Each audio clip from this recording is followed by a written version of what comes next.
ಶಿವಣ್ಣನಿಗೆ ನಾವು ತಕ್ಕಪ್ಪ. ಅವನ ಸರ್ವಾಸ್ತಿ ನಾವು ಎತ್ತಿ ಹಾಕಿ ಆಸ್ತಿಯನ್ನು ಆದಷ್ಟು ಬೇಗ ಬರೆಸ್ಕೊಳ್ಳಿ. ಓ ಎಸ್ ರಾಜ, ಜನ ಕಾಂಚನಕ್ಕೆ ಬೇಕಾದ್ರೂ ಬೆಲೆ ಕಟ್ಟಬಹುದು, ಆದ್ರೆ ಈ ಕಾಂಚನಳಿಗೆ ಬೆಲೆ ಕಟ್ಟಲು ಸಾಧ್ಯವೇ ಇಲ್ಲ. ಯಾಕಂದ್ರೆ ಇವಳು ಹಿಡಿತ ಹೊಡೆತ ಯಾರ ಕೈಗೂ ಅಷ್ಟು ಈಸಿಯಾಗಿ ಸಿಗೋದಿಲ್ಲ. ನಿಜ ಕಾಂಚನ ಸಂಪಾದಿಸಲು ಬುದ್ಧಿ ಬೇಕು, ಆದ್ರೆ ನಿನ್ನನ್ನು ಸಂಪಾದಿಸಲು ಅತಿಯಾದ ಬುದ್ಧಿ ಬೇಕು.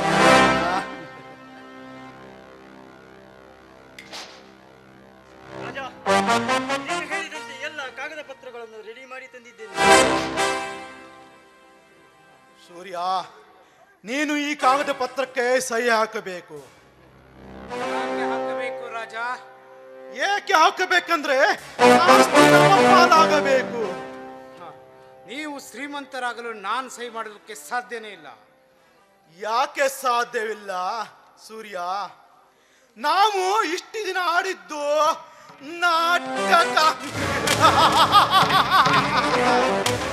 ಈ ನಾಟಕದಲ್ಲಿ ನಿಮ್ಮನ್ನು ಬಳಸಿಕೊಂಡು ವಿನಃ ನಿಮ್ಮನ್ನು ಆಸ್ತಿ ಕೊಡಲು ಅಲ್ಲ. ನೀನಾಗಿ ಬಂದು ಸಹಿ ಮಾಡು.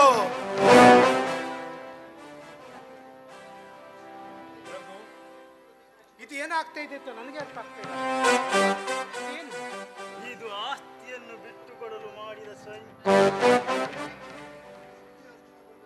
ಕಾಂಚನ, ನೀನಾದ್ರೂ ಹೇಳಮ್ಮ, ಇವ್ರು ಏನ್ ಮಾತಾಡ್ತಾ ಇದ್ದಾರೆ? ಏನ್ ಮುಗ್ಧ ಜೀವಿರಿ ನೀವು, ಇಷ್ಟು ಅರ್ಥ ಆಗ್ಲಿಲ್ವಾ? ನಿಮ್ಮ ಆಸ್ತಿಯನ್ನು ದೋಚಿಕೊಳ್ಳಲು ಇವರಿಗೆ ಸಹಾಯ ಮಾಡ್ತಿರೋಳೆ ನಾನು. ಕಾಂಚನ, ತಾಳಿ ಕಟ್ಟಿದ ಗಂಡನಿಗೆ ಮೋಸ ಮಾಡುವೆಯಾ ಕಾಂಚನ?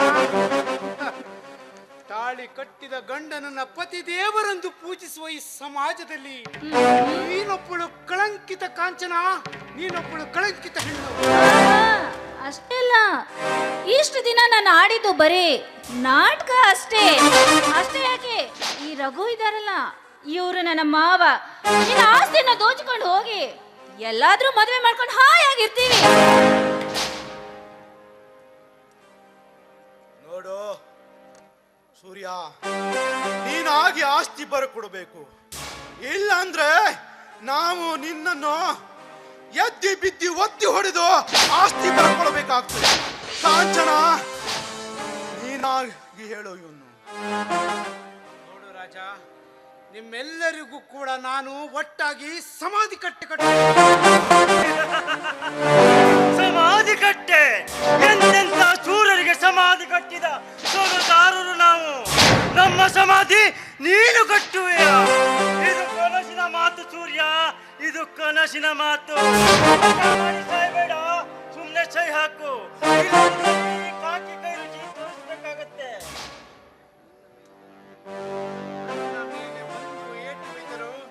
ಶಿವಣ್ಣ ನಿಮ್ಮನ್ನ ಯಾರನ್ನು ಕೂಡ ಬದುಕಿಸಿದ ಮಾತ್ರ ಮರೆಯಬೇಡಿ. ಆ ಶಿವಣ್ಣ ಎಲ್ಲಿ ಭಿಕ್ಷೆ ಬೇಡಿತಿದ್ದಾನೋ, ಯಾವ ಗಾಡಿಯ ಚಕ್ರದೊಳಗೆ ಸತ್ತು ಬಿದ್ದಿ ಸತ್ತು ಹೋದನೋ ಆ ಶಿವನೇ ಬಲ್ಲ.